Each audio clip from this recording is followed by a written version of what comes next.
Hey guys, and welcome back to my channel. My name is Melissa Siegel and I'm a professor of migration studies, and this is a channel about all things migration. So what I'm going to do today is continue with a country series specifically on the Netherlands, the country that I am currently living in. And while I have spoken about migration, the history of migration to the Netherlands in another video, and also the current situation of migration in the Netherlands in another video, today I'm going to talk about the history of migration policy in the Netherlands. And let's just jump right in. So as I've spoken about in other videos, we saw quite a lot of migration to the Netherlands in the post-World War II period, especially because of the guest workers that came to the Netherlands to work in a booming economy. So what did migration policy look like in the aftermath of these guest worker agreements that the Netherlands had actually created with many other countries of origin? Well, if we look at integration policy from the 1960s to the 1970s, there was really a policy of no integration. So the idea was that the guest workers that arrived in the 60s and the 70s were not expected to stay. The Dutch government thought that people would return after they had worked in the Netherlands, and there would be no need for an integration policy. So at this time, minority groups spoke their own languages, followed their own religions, and maintained their own traditions, and that was the norm. But when some of the guest workers decided to stay on permanently and bring their families, many did not speak Dutch, and then they also often formed closed ethnic communities.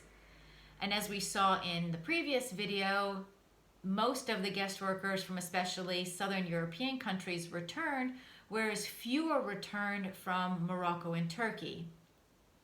So at the same time, guest workers had often been selected among the least educated in their countries of origin. So all this also plays into even the ability to learn a new language, literacy issues, and that all can also feed into integration issues. Now, from the 1980s to around 1997, there was really a kind of minorities policy. So there was the concept of pillarization, so the idea of kind of sovereignty in one's own circle. So each religious faith, and later also secular socialists and liberal groups, have their own pillar, so to say. And the pillar can comprise of trade unions, schools, newspapers, sports clubs. So really, there's this idea of integration while being separate in a way. So the state actually gave support to immigrants' social and cultural lives. And for instance, immigrants could have their own schools that were different from the general population. So concerns did start to grow in the 1990s that the four main non-Western immigrant groups in the Netherlands at that time, the Turkish, the Surinamese, Moroccans, and Antilleans, were among the most socially and economically deprived communities in the Netherlands. So in the 1990s, there was really this shift towards a greater stress on learning Dutch and integrating into what was called mainstream Dutch society. So Dutch teaching became more central, and immigrant cultural activities were considered as more extracurricular at this time. Now, if we look at kind of 1997 to the present time, we've had more of a policy of integration. So in 1998, there was a law on civic integration of newcomers. All the new immigrants between 18 and 65 were supposed to take 600 hours of Dutch language and culture classes. Then there was still an exemption from citizens from the EU, the EEA, Switzerland, and the US at that time, and people also who came for different reasons. But if people did not take part in these courses, Social Security, or for the people who were supposed to take these courses, there could be fines, or Social Security could also be cut off if they didn't comply with these rules. Now, since 2007, the previous law was replaced by the integration law. So there's no obligation to attend civic integration courses anymore, but immigrants must complete and pass an integration exam. Now, migrants can pay for courses on their own, and they can borrow money for the Dutch government, but they still do have to pay for the courses on their own. So the kind of old comers who had not attended Dutch education had to pay a civic integration duty. And again, there are still exemptions for citizens of the EU, EEA, Switzerland, Turkey, and knowledge migrants. So migrants that have come to the Netherlands for that are highly skilled migrants for the purpose of work, that are on a so-called kennismigrant visa, and also students are not subject to this specific regulation. Now, if we turn to look specifically to labor migration, labor migration is only possible, well, especially if we are not talking about the highly skilled sector. Labor migration is possible only for jobs where there is no Dutch or EU worker available. So employers have to prove that there's no one currently available in the Dutch labor market before they're able to hire someone from another country or from a country outside of the EU. Here you can also then receive a work permit. It's a maximum of a 3-year work permit, after which someone can also apply for a longer term Dutch residency. So around 10% of temporary work permits become permanent. So then there's a completely different set of rules and a different policy for highly skilled workers. And that's been since 2004. So these are people who are called kennismigrant or knowledge migrants, and they fall under a completely different category. And the way people are distinguished as knowledge migrants are based on the salary. So you have to have a job with a Dutch employer, and you need to be paid above a certain threshold unless you happen to work at a university. So that's a caveat. I happen to work at a university specifically in a research or knowledge field.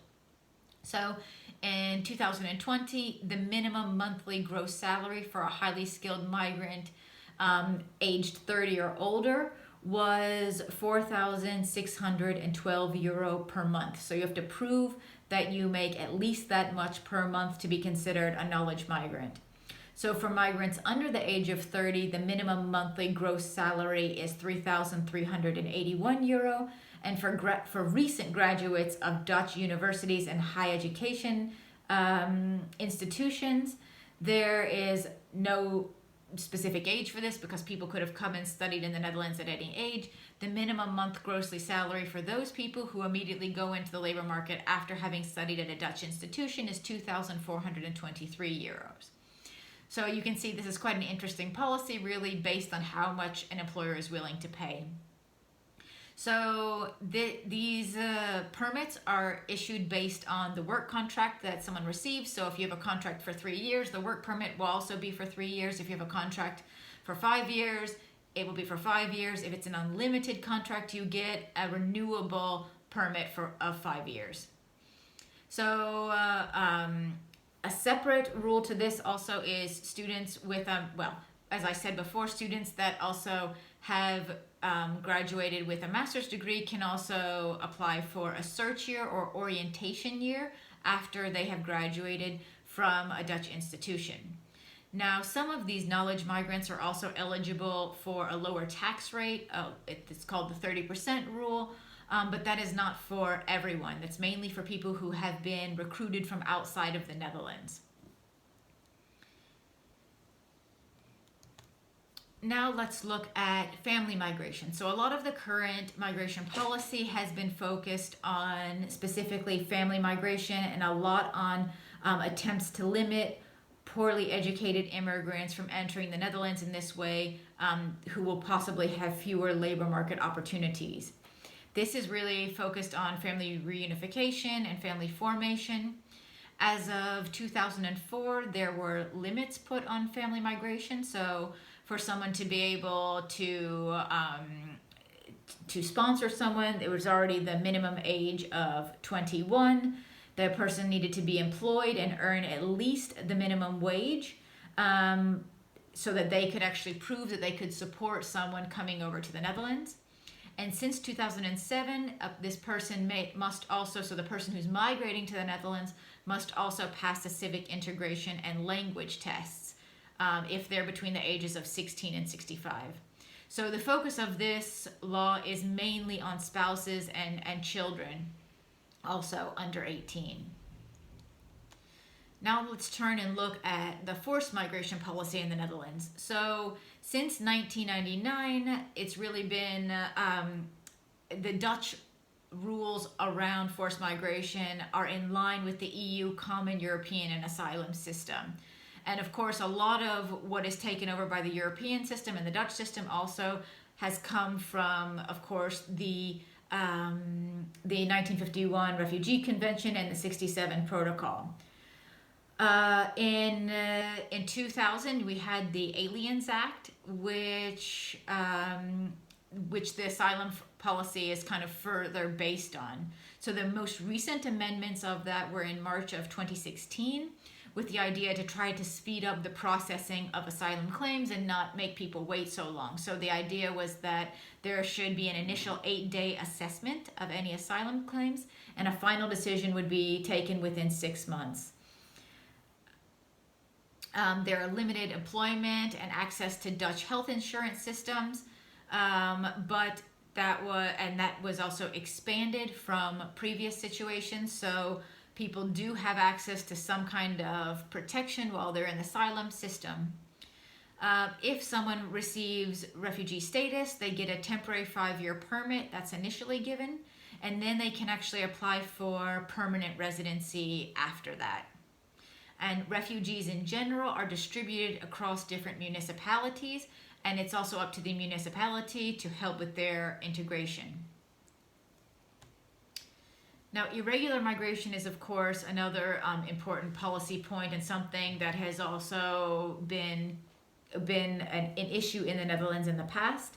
It is estimated that there are currently around 100,000 immigrants with irregular status in the Netherlands, at least in 2019. And that means people that do not have the official right to stay in the Netherlands. In the Netherlands, though, this is an administrative matter and not a penal matter with regard to the law. There are special detention centers also for irregular migrants, particularly when they're awaiting leaving the country or returning or deportation. But less than half of those that are detained are actually deported, because their identity, nationality, and their migration history often needs to be known before they can be sent back to their countries of origin. And countries of origin also generally need to cooperate with this situation, and that can be quite difficult. So in 2018, the Dutch government put more effort into migration cooperation with countries of origin as a more integrated approach to try to curb irregular migration. So now we've seen integration policy, immigration policy, forced migration policy, issues around labor migration, family reunification.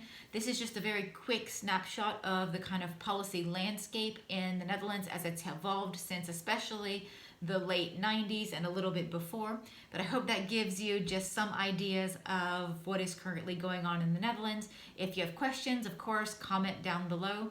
If you're interested in the history of migration to the Netherlands, you can check out my other video on that. And if you're interested in the current situation of migration to the Netherlands, you can click on that video.